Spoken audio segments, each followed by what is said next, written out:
Seberapa ramai di luar sana minat dan mengenali tentang dunia paranormal?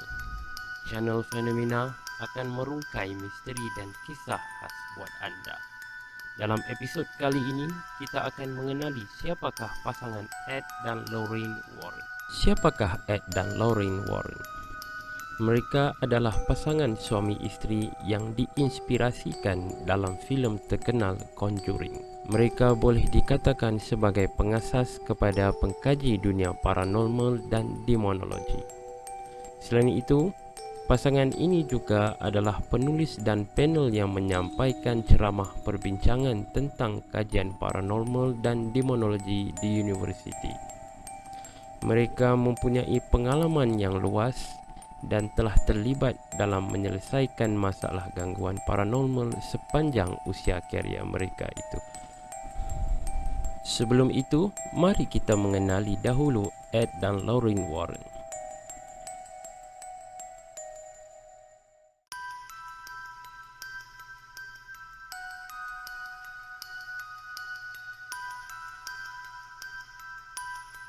Edward Warren Mainey atau lebih dikenali sebagai Ed Warren dilahirkan pada 5 Disember 1926 di Bridgeport, Connecticut, Amerika Syarikat. Sebelum beliau berkecimpung di dalam dunia paranormal ini, beliau adalah seorang askar Navy Amerika Syarikat ketika Perang Dunia Kedua. Setelah selesai Perang Dunia Kedua, Ed mengahwini Lorraine dan mereka berdua terjun ke dalam dunia pengkaji paranormal yang penuh dengan misteri ini. Sejak dari kecil, beliau sendiri telah mengalami beberapa gangguan paranormal kerana rumah yang didiami oleh Ed dan keluarga dikatakan berhantu.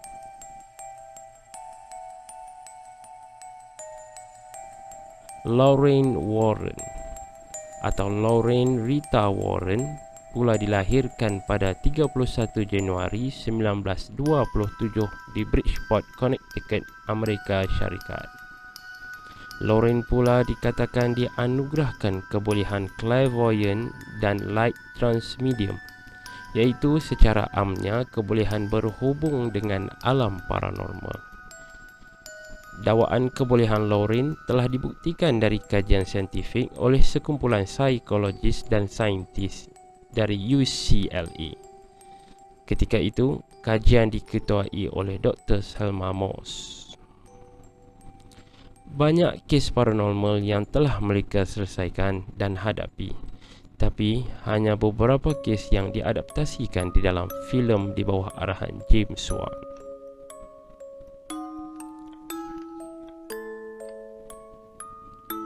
Kisah pertama bermula dengan kisah keluarga Perron. Di saat keluarga Perron berpindah ke dalam rumah tersebut, mereka menerima nasihat, iaitu, demi keselamatan keluarga kamu, biarkan lampu terbuka di waktu malam.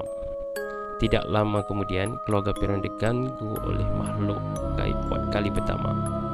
Dikatakan gangguan pertama terhadap mereka adalah tidak berbahaya, hanya seperti barang-barang beralih ke tempat lain dengan sendirinya. Selepas itu, kejadian aneh berlaku. Mereka masih optimistik dan mereka masih beranggap hantu di dalam rumah itu tidak membawa keburukan kepada mereka. 5 beradik keluarga Perron itu turut mengakui bahawa hantu di rumah mereka seperti penjaga di waktu malam. Cynthia dan Andre Perron masih ingat lagi bagaimana hantu itu tersenyum semasa menidurkan mereka.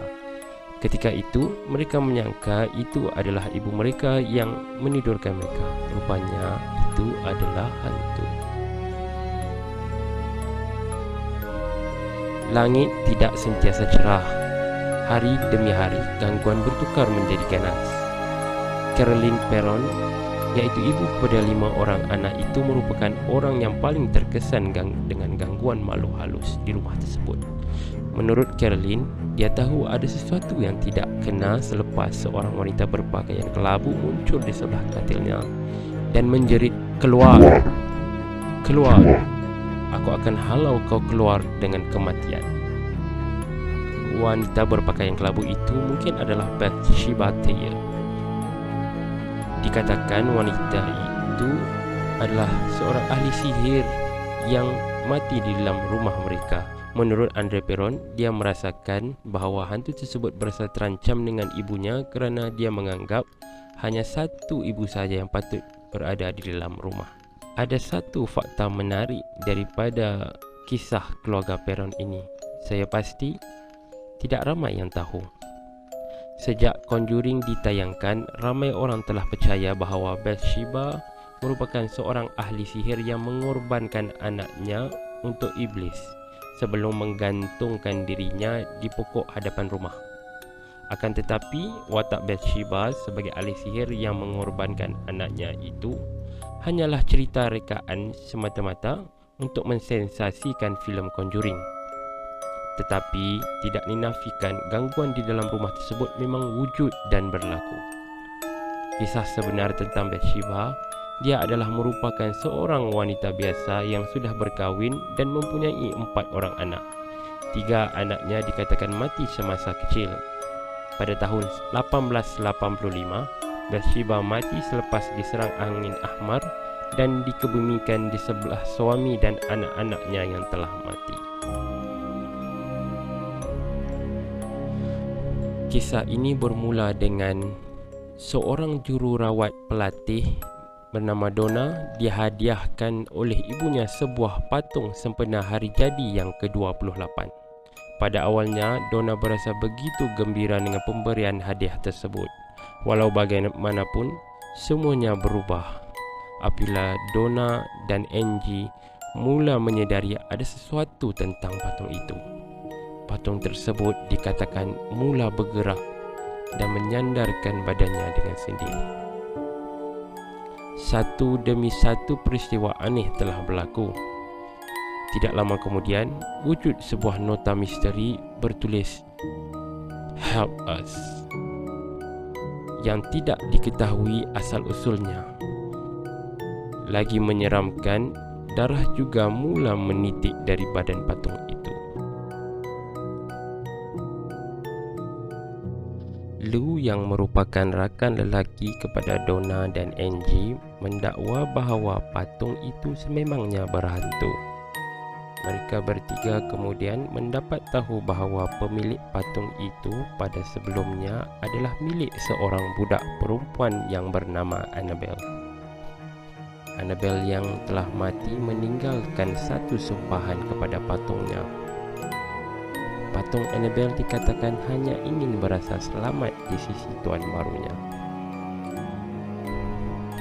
Selepas mengetahui cerita sebenar, 3 sekawan itu tetap berniat untuk meneruskan menyimpan patung Annabelle. Namun, Annabelle didakwa sering pula mengganggu mereka. Bahkan juga, Louis kerap kali mengalami mimpi ngeri. Hinggalah satu hari, semasa ketiadaan Donna di rumah, Angie telah terdengar bunyi derapan kaki di kawasan biliknya. Sejurus saja pintu bilik dibuka oleh Lou, dia mendapati memang tiada sesiapa pun yang berada di situ. Yang ada hanyalah Annabelle di lantai.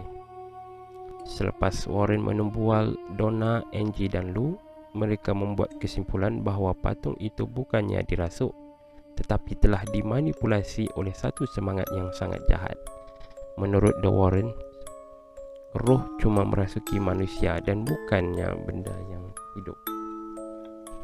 Menurut The Warren, roh cuma merasuki manusia dan bukannya benda yang tidak hidup seperti rumah maupun patung. Inilah yang berlaku dalam kes Annabelle. Semangat itu memanipulasi patung, kemudian membuat ilusi bahawa ianya hidup demi membuktikan kewujudannya. Selain itu, semangat jahat tersebut yang tidak kekal pada patung akan terus mencari tubuh badan manusia. Bagi mengelakkan mana-mana penghuni apartmen menjadi mangsa Annabelle, The Warren kemudian menjalankan upacara pengisiran hantu. Patung Annabelle akhirnya disimpan dalam sebuah peti kaca di Museum The Warren. Pada sekitar Ogos 1977, Peggy Hodgson yang tinggal di sebuah rumah di Enfield telah memanggil polis ke rumahnya. Dia telah melaporkan kepada polis yang hadir bahawa dia dan anak-anaknya telah melihat perabot di dalam rumah tersebut bergerak dengan sendirinya dan adanya juga bunyi ketukan di dalam dinding. Kejadian di rumah itu disaksikan sendiri oleh polis yang hadir. Kejadian ini mendapat perhatian akhbar British seperti Daily Mail dan Daily Mirror. Sehingga kini kejadian di dalam rumah itu tidak dapat dipastikan kesahihannya. Namun dalam satu temu bual bersama jurufoto, beliau yakin bahawa kejadian itu tersebut benar. Pada awal kajian dan penyiasatan paranormal dijalankan oleh Maurice Grosse dan Kak Leon Playfair, mereka telah menghabiskan masa selama 13 bulan bersama keluarga ini untuk cuba menguraikan apa yang terjadi. Ketika penyiasatan berlaku, ada lebih kurang 26 kejadian yang tidak dapat dihuraikan. Selepas 3 bulan penyiasatan paranormal, aktiviti paranormal semakin bertambah. Bunyi ketukan di dinding semakin kuat. Mereka menyimpulkan bahawa kejadian itu sememangnya berkaitan dengan hantu atau mistik. Grosse cuba berkomunikasi dengan makhluk tersebut, dan ketika inilah Janet mula dirasuk dan mula mendapat kekuatan luar kawalannya. Janet dirantai dan diberikan sedatif untuk melemahkannya. Janet terus dirasuk dan kerap bercakap seperti suara seorang lelaki. Grosse dan Playfair yang menemu bual Janet mendapati bahawa Janet memperkenalkan dirinya sebagai Bill, seorang lelaki yang mati akibat kecederaan otak ketika duduk di kerusi kegemarannya di dalam rumah. Seorang lelaki bernama Terry Wilkins mengakui bahawa Bill ialah ayahnya. Wilkins mengakui bahawa Bill pernah tinggal di rumah itu sebelum Peggy Hodgson berpindah ke situ. Wilkins juga mengakui apa yang ditutur oleh Janet ketika dirasuk ialah benar. Walaupun kes ini disiasat oleh Maurice Grosse dan Playfair, akan tetapi kes ini popular kerana penglibatan Ed dan Lorraine Warren. Playfair pernah menyatakan bahawa pasangan penyiasat ini sebenarnya muncul tanpa diundang. Playfair sebenarnya menyatakan bahawa Ed dan Lorraine hanya masuk campur tanpa diminta dan hanya muncul sekadar beberapa hari sahaja dalam menyiasat kes ini. Apa yang dipaparkan di dalam Conjuring 2 ialah sesuatu yang ditokok tambah untuk memberi hiburan dan bukannya kisah benar sepenuhnya. Malah idea kemunculan Valak dan semua itu tidak pernah ada di dalam kejadian sebenar. James Wan mencorak filem ini mengikut kreativitinya dan bukannya gambaran sebenar terhadap kejadian asal, dan ianya hanyalah filem semata-mata. Akan tetapi tidak dinafikan gangguan paranormal yang berlaku di Enfield adalah benar.